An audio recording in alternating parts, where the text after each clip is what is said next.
Last Tuesday, President Biden was asked why he wasn't taking the opportunity to visit the border while traveling to Arizona. His reply, because there's a more important thing going on. A more important thing going on. Mr. President, no offense to new investment, but if President Biden thinks that visiting a plant to celebrate new investment is more important than the security and humanitarian crisis raging at our southern border, then his priorities are seriously out of order. But of course, we already knew that. This is hardly the first time the President has made it clear that what he thinks of the crisis at our southern border. He thinks of it as just an annoying distraction from what he'd rather be doing as President. In fact, he's shown a remarkable ability throughout his presidency to ignore or minimize crises that he isn't interested in dealing with. There's a more important thing going on. Mr. President, I venture to suggest that for overwhelmed border communities struggling with an apparently never-ending influx of illegal immigration, there isn't anything more important going on. And the President's trivializing of our border crisis is a serious betrayal of the responsibility he owes to these Americans and to all Americans. The situation at our southern border is out of control and has been that way for most of the President's administration. Over this past weekend alone, Customs and Border Protection encountered more than 16,000 individuals attempting to cross our southern border illegally. That's an average of 8,000 per day, higher than the daily average in May, which posted the highest number of attempted illegal crossings ever recorded. October saw a staggering 230,678 attempted illegal crossings along our southern border. All told, U.S. Customs and Border Protection encountered nearly 2.4 million individuals attempting to cross our southern border illegally during fiscal year 2022. That is the highest number ever recorded, exceeding the previous record set the year before by roughly 640,000. And of course, these numbers just refer to individuals the Border Patrol actually apprehended. There have also been almost 1 million known gotaways over the past 2 fiscal years, and an untold number of unknown gotaways. Mr. President, President Biden's comment doesn't just trivialize the scope of this crisis, it also trivializes the human misery that has resulted. At least 853 migrants died crossing the southern border in fiscal year 2022, the highest number ever recorded. It's hard to imagine that number wouldn't have been smaller if President Biden had gotten serious about addressing this border crisis instead of inviting illegal immigration with his lax border policies. I mentioned overwhelmed border communities. I should also mention the incredible strain the past 2 years have placed on the Border Patrol, which has been forced to divert agents from border enforcement to the overwhelmed humanitarian mission. And then, of course, there's the very real danger represented by unchecked illegal immigration, including the risk of dangerous individuals entering our country undetected and the potential for increased drug trafficking.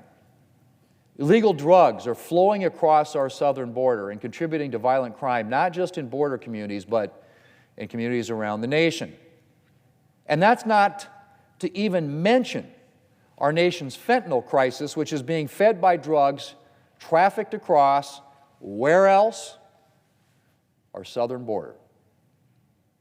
And our current border crisis is an open invitation to increased illegal drug activity. But the President has more important places to be than the southern border. Even though I should point out, he's never actually visited the southern border. Not once. The closest he got was literally driving by the border on the way to a campaign rally in 2008. Mr. President, for border communities and strained Border Patrol agents, I venture to say that there is nothing more important than getting our nation's border crisis under control. But I guess they'll just have to keep waiting. After all, the President has more important things to do. Mr. President, in other tone-deaf comments from the Biden administration last week, White House Chief of Staff Ron Klain said, and I quote, "Fiscal responsibility is very important to us in the Biden administration. We're very well aware that we have to stay within our means economically. I think you see that in everything we've tried to do these past 2 years," end quote. That from the President's Chief of Staff. Well, Mr. President, when I read that, I wasn't sure whether to laugh or cry, or just be angry on behalf of the millions of Americans who are currently suffering as a result of Democrats' lack of fiscal responsibility over the past 2 years. Mr. President, we're currently in the midst of the worst inflation crisis in 40 years.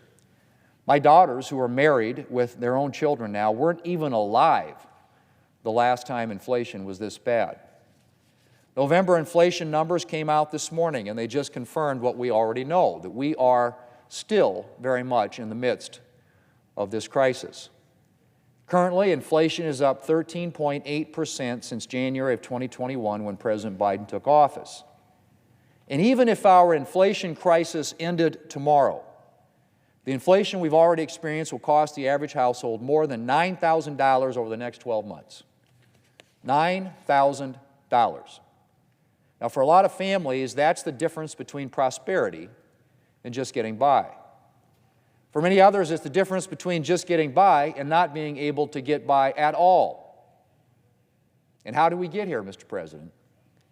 Well, in substantial part, thanks to the President's and Democrats' fiscal irresponsibility. When Democrats took office in January 2021, Congress had just passed a fifth bipartisan COVID bill that met essentially all current pressing COVID needs. But Democrats just wanted to keep spending. And so despite being warned that the size of the package they were contemplating risked overheating our economy, under the guise of COVID relief, Democrats passed a massive and partisan $1.9 trillion spending bill filled with unnecessary spending and payoffs to Democrat interest groups. And the economy, not surprisingly, overheated as a result. Inflation began climbing and climbing and climbing again. But what's almost worse, Mr. President, and what makes the White House's claim that they care about fiscal responsibility so incredibly ludicrous, is what Democrats and the President did next. Even as it became clear that their massive spending spree had helped set off a serious inflation problem, Democrats and the President kept pushing for more spending.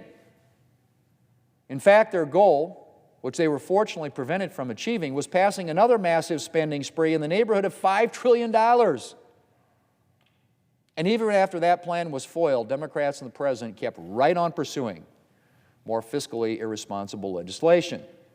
In August, Democrats passed legislation, their so-called Inflation Reduction Act, again, filled with hundreds of billions of dollars in Green New Deal spending, partially financed by tax hikes that will raise energy prices and slow job creation. Now, Democrats tried to clothe the bill in an aura of fiscal responsibility by claiming, dubiously I might add, that it would reduce the deficit by $300 billion.